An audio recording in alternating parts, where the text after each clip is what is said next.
6장 1절에서 10절까지의 말씀입니다. 제가 한 절 읽고 여러분께서 한 절 읽으시고 교독하시겠습니다. 내가 봄에 어린 양이 7인 중에 하나를 떼시는데 그때 내가 들으니 네 생명 중에 하나가 우레소리같이 말하되 오라 하기로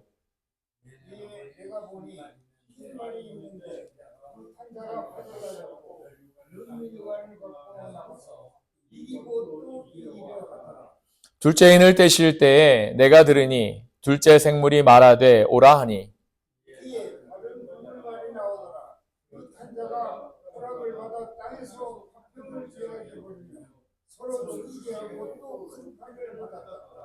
셋째 인을 떼실 때에 내가 들으니 셋째 생물이 말하되 오라 하기로 내가 보니 검은 말이 나오는데 그 탄 자가 손에 저울을 가졌더라.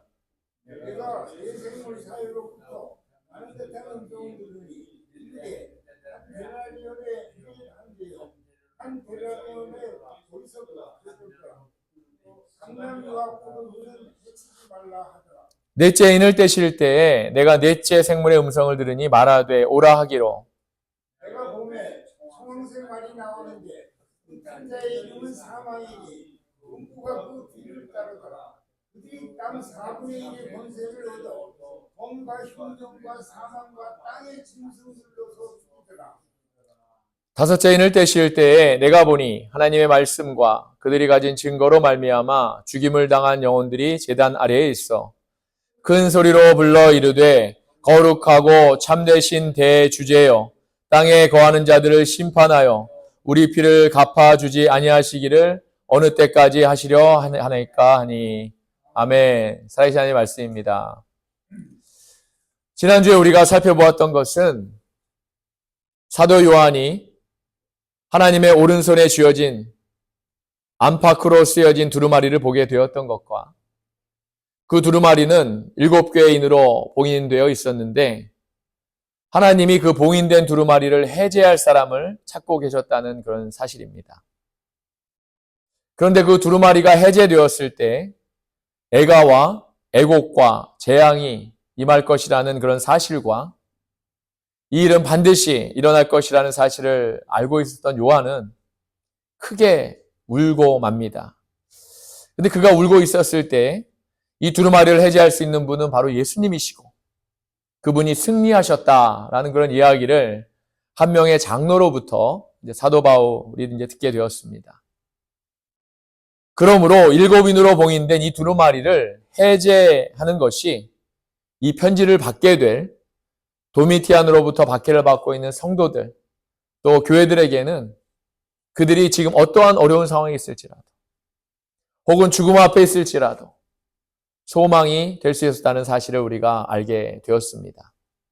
사랑하는 여러분, 사실 성경이 저와 여러분 우리에게 약속하는 것은 하나님이 고난을 멈추게 해주신다거나 고난을 받지 않게 해주신다는 그런 약속이 아닙니다. 바로 그 고난 안에서 우리 주님이 저와 여러분과 항상 함께 하신다는 사실입니다. 고난은 한마디로 우리의 인생과 함께 간다는 그런 말씀인 줄 믿습니다. 고난이 없는 인생은 없다는 겁니다, 여러분. 그래서 우리 믿는 자들은 이 약속의 말씀을 꼭 붙잡아야 됩니다. 만약 그렇다면 고난 안에서도 우리가 기뻐하며 살아갈 수 있는 줄 믿습니다. 그러한 소망을 가지고 지난주에 이어서 오늘 봉인된 7인이 하나하나씩 떼어져 갈 때 어떠한 일이 일어나는지 우리가 읽었던 본문에 이야기하고 있지요. 또 그 일어나는 일이 지금 우리와 저와 여러분, 또 우리 교회와 무슨 상관이 있는지 우리가 한번 말씀을 통해 살펴보기를 원합니다. 오늘 본문의 10절까지 말씀을 읽어보니까 이해하기 쉬우시죠? 여러분 어떻습니까? 무슨 내용인지 하나도 모르겠습니다. 그죠? 혹시 오늘 본문이 이해가 잘 되시는 분이 계신가요? 사실 오늘 본문의 내용은 다니엘서와 스가랴서를 읽어보고 이해하지 않으면 역시 잘 이해가 되지 않는 본문입니다. 하나님께서는 이미 이와 비슷한 환상을 다니엘에게 보여주셨고 또 스가랴 선지자에게 보여주셨거든요. 더군다나 이 두 성경을 잘 읽고 우리가 살펴보아도 역시 이 구절이 무슨 이야기를 하는 것인지 잘 이해가 되지 않습니다. 그래서 제가 이 말씀들을 오늘 말씀에 인용해서 이렇게 살펴보려고 하다 보니까 오히려 여러분이 이 인용되는 말씀 때문에 더 이해하지 못하실 것 같고 또 오히려 저도 말씀을 전하면서 헷갈리게 될 것 같다는 걸 생각을 하게 되었습니다. 그래서 저는 이 본문을 우리가 전부 이해할 필요는 없고 맥락만 이해하고 또 그 중에서 꼭 알아야 할 몇 가지 문장을 우리가 이해하게 되면 하나님이 오늘 본문의 말씀을 통해 우리에게 주시고자 하는 말씀, 그 말씀이 무엇인지 우리가 분명히 깨달을 수 있다고 믿습니다. 그래서 제가 사용할 수 있는 최고로 쉬운 언어와 또 제가 할 수 있는 가장 이해하기 쉬운 방법으로 이 말씀을 전하도록 하겠습니다. 하나님의 성령이 오늘 저와 여러분이 말씀을 잘 이해할 수 있도록 인도해 주실 것을 믿습니다. 아멘. 먼저 1절을 보니까 어린 양이신 우리 주님이 7인 중에 첫 번째 인을 떼십니다. 그러자 흰 말을 탄 자가 활을 가졌다고 했습니다. 이 말씀은 우리 주님이 첫 번째 인을 떼시면 활과 같은 전쟁이 임한다는 의미로 해석할 수 있습니다. 이 말씀에서 중요한 것은 흰 말을 탄 자가 아니라 활이 중요합니다. 그리고 두 번째 인을 떼시니까 붉은 말이 그동안의 화평을 없애고 서로가 서로를 죽이게 하는 큰 칼을 받았다고 했는데 역시 첫 번째 인을 떼었을 때의 전쟁과는 좀 다른 그동안 화평했던 사이가 칼로 서로를 죽이는 그런 전쟁이 임하게 된다는 의미로 해석이 됩니다. 마찬가지로 이 구절에서도 역시 붉은 말보다는 큰 칼이 받은 것에 초점을 이제 우리가 두어야 하는 것입니다. 인을 떼었을 때 일어나는 새 재앙의 종류가 이 글에서는 이 핵심이 되는 것이기 때문입니다. 그 세 번째 인을 떼시니까 검은 말탄 자가 손에 저울을 가졌다고 했습니다. 이 저울이 의미하는 바는 뭐냐면 경제적 어려움을 이야기합니다. 6절에 보면 한 데나리온의 밀 한 되요 한 데나리온의 보리 석 되로다. 또 감람류와 포도주는 해치 말라 하더라 했는데 이것은 도미티안 박해 당시에 물가가 어느 정도였는지를 알게 해주는 그런 구절입니다. 사랑하는 여러분, 요즘에 우리가 물가가 많이 올라서 얼마나 다들 힘들어하지 않습니까? 올라도 너무 많이 올랐지요. 그런데 당시에는 이 말씀대로라면 백성들의 주식 재료인 그들이 밀이나 보리를 먹고 살지 않습니까? 바로 그것들이 평소에 8배가 넘는 가격이 올라서 백성들의 삶이 피폐하다는 사실을 알려주고 있는 것입니다. 밀 한 대가 한 사람의 하루 일당이라는 것입니다. 밀 한 대 가지고 얼마나 빵을 구워 먹을 수 있을까요, 여러분? 역시 보리 석 대가 한 사람의 일당이라는 것입니다. 만약 그 사람에게 가족이 있다면 또 그것도 아이가 많이 있다면 이 삶이 얼마나 어렵고 좀 힘든 삶인지 우리가 생각할 수 있을 것 같습니다. 그리고 우리 주님이 네 번째 인을 떼시니까 청황색 말이 나오는데 그 말을 탄 자의 이름이 사망이라고 했습니다. 거기에 더불어 음부가 그 뒤를 따르더라라고 했지요. 7개의 인으로 봉인되었던 두루마리에 쓰여진 내용들이 우리가 지난주에 에스겔 성경을 통해 알아보았을 때 애가, 애고, 재앙이라고 했는데 실제로 오늘 우리 주님이 봉인된 인을 하나하나 이렇게 떼어내시니까 정말 활이 오고 활과 같은 전쟁이 오고 큰 칼과 같은 전쟁이 오고 물질의 어려움이 오고 나중에 사망까지 이르게 된다. 이런 정말 구체적이고 엄청난 재앙이 밀려오는 것을 알 수 있습니다. 근데 여러분 정작 오늘 본문에서 우리에게 가장 중요한 구절은 지금까지 우리가 읽었던 구절이 아니라 9절과 10절의 말씀입니다. 바로 우리 주님이 5번째 인을 떼실 때에 일어나는 그런 현상입니다. 이해를 돕기 위해 다시 한번 우리가 볼까요? 9절입니다. 5째 인을 떼실 때에 내가 보니 하나님의 말씀과 그들이 가진 증거로 말미암아 죽임을 당한 영혼들이 제단 아래에 있어 큰 소리로 불러 이르되 거룩하고 참되신 대주제여 땅에 거하는 자들을 심판하여 우리 피를 갚아주지 아니하시기를 어느 때까지 하시려 하나이까 하니. 아멘. 지금까지 많은 신학자들이나 목회자들이 오늘 본문을 마지막 때에 일어날 대환란의 징조로 해석하고 설교하곤 했습니다. 많은 분들이 7개의 인을 7년으로 해석해서 마지막 7년의 대환란이 올 것이라고 믿고 또 그것을 설교하는 것이지요. 그래서 매년 하나씩 인이 떼지면서 그런 재앙이 올 거라는 것이죠, 여러분. 여러분들 중에서도 그렇게 이해하고 계실 분이 있을지 모르시겠습니다. 저는 적어도 오늘 우리가 읽었던 본문 1절에서 10절까지의 5개의 인을 떼어낼 때에 그렇게 일어나는 재앙에 대한 이 부분들의 해석이 잘 되었다고 생각하지 않습니다. 왜냐하면 지금까지의 이런 해석은 이 아름다운 소망의 책을 오히려 두려운 마음으로 가지고 읽을 수밖에 없을 것이고 지금까지는 마지막에 그러한 일들이 일어날 것이라는 근거가 어디에도 없기 때문입니다, 여러분. 물론 6장 12절을 이제 우리가 오늘 본문은 아니지만 읽어보면 6번째 인을 뗄 때 일어나는 그런 재앙은 우리 주님이 오시기 전에 말세에 일어날 일에 대한 기록으로 해석하는 것이 맞습니다. 하지만 오늘 본문은 당시에 도미티안 박해 당시의 일에 대한 하나님의 소망의 말씀을 위한 것입니다.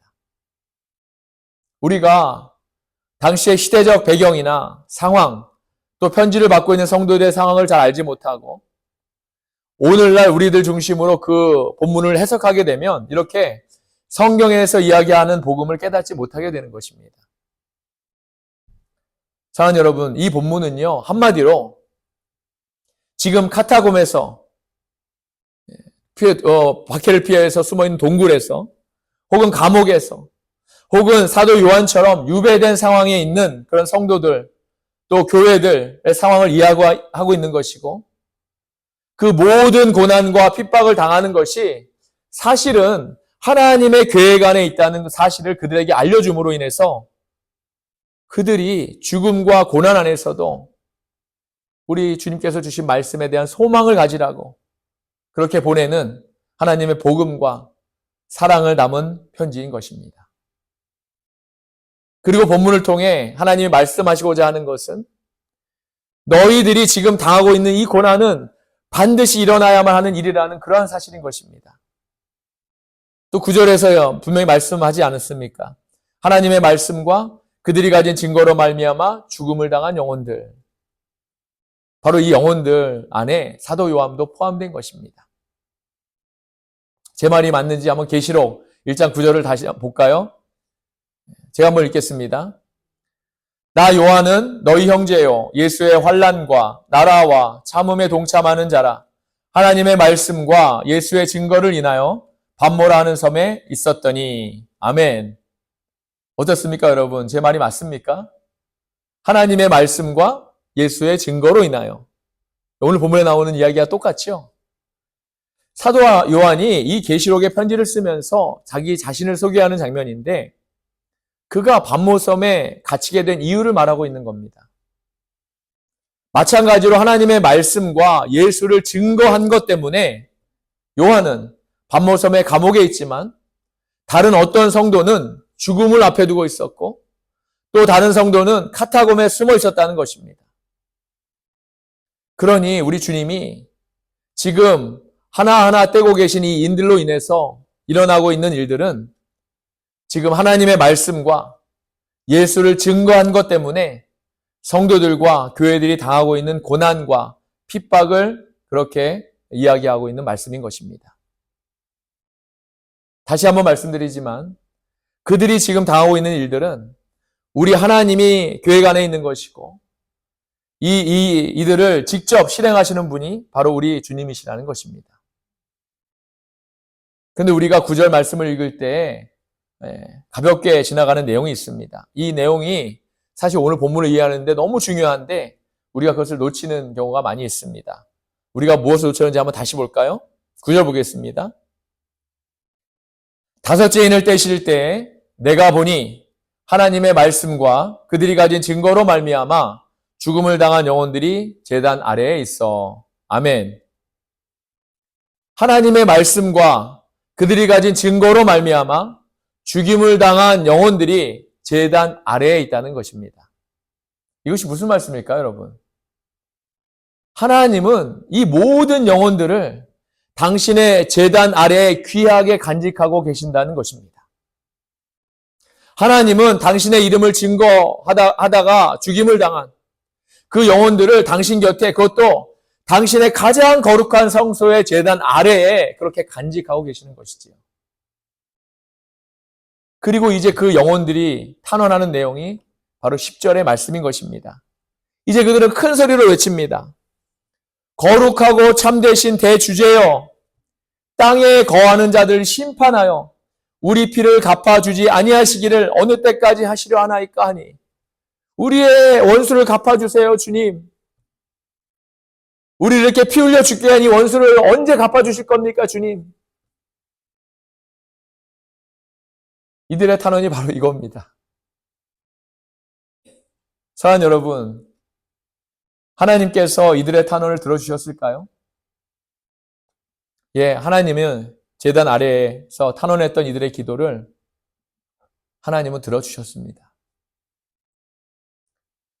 실제로 도미티안 박해는 91년에서 95년까지 4년에서 5년간 지속되었는데 96년 어느 날 그가 해방 노예였던 스테파노라는 사람에 의해서 처참하게 죽임을 당합니다.